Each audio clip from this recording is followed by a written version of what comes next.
आता बघूयात मुंबई उपनगरातील टॉप 9 बातम्या। एसटी बँक मारहाण प्रकरणी नागपाडा पोलीस ठाण्यात गुन्हा दाखल। दोन्ही गटांच्या तक्रारीनंतर एकमेकांविरोधात गुन्हे। दरम्यान शिंदेंच्या शिवसेनेविरोधात अॅट्रॉसिटीचा तर सदावर्ते गटाविरोधात मारहाणीचा गुन्हा दाखल। दादरमध्ये दिवाळीनिमित्त लावलेल्या आकाश कंदिलावर दोन्ही ठाकरे बंधूंचे एकत्रित फोटो। बाळासाहेब ठाकरे यांच्यासह उद्धव ठाकरे, राज ठाकरे यांचे कंदिलावर एकत्रित फोटो। मराठा समाजाच्या 10% आरक्षणाला आव्हान देणाऱ्या याचिकेवर पुढील सुनावणी 21 नोव्हेंबरला।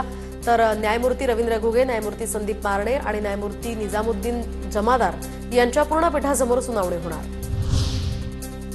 राज्याच्या माजी मुख्य सचिव सुजाता सौनिक यांच्या विरोधात मुंबई हायकोर्टाकडून अजमीन पात्र वॉरंट जारी। तर 26 नोव्हेंबरला उच्च न्यायालयामध्ये सुनावणीला हजर राहावं लागणार। याचिकाकर्त्या शिक्षकांच्या पदोन्नती प्रकरणामध्ये आदेशाचं पालन न केल्याचा त्यांच्यावर ठपका।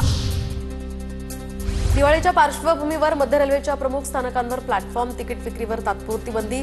16 ते 28 ऑक्टोबरपर्यंत छत्रपती शिवाजी महाराज टर्मिनस, एलटीटी, दादर, ठाणे, कल्याण आणि पनवेल स्थानकांवर प्लॅटफॉर्म तिकीट विक्री बंद असेल।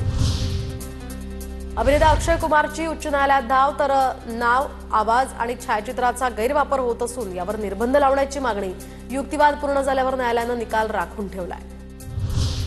मुंबई नायगाव बीडीडी चाळ पुनर्वसन प्रकल्पातील 864 कुटुंबांचा दिवाळीनंतर नव्या घरात प्रवेश होणार। पहिल्या टप्प्यातील 8 इमारतींपैकी 5 इमारतींचं काम पूर्ण। इमारतींची ओसी मिळताच आता रहिवाशांना घराचा ताबा दिला जाणार।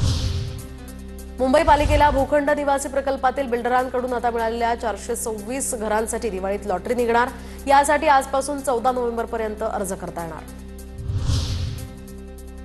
बेस्ट कर्मचाऱ्यांना मुंबई महापालिका कर्मचाऱ्यांप्रमाणे दिवाळी भेट। बेस्ट उपक्रमाच्या नवनियुक्त महाव्यवस्थापक डॉक्टर सोनिया सेठी यांची बेस्ट वर्कर्स युनियनच्या पदाधिकाऱ्यांनी भेट घेतली। त्यानंतर कर्मचाऱ्यांच्या प्रलंबित मागण्या, दिवाळी भेट यासंदर्भात चर्चा झाली।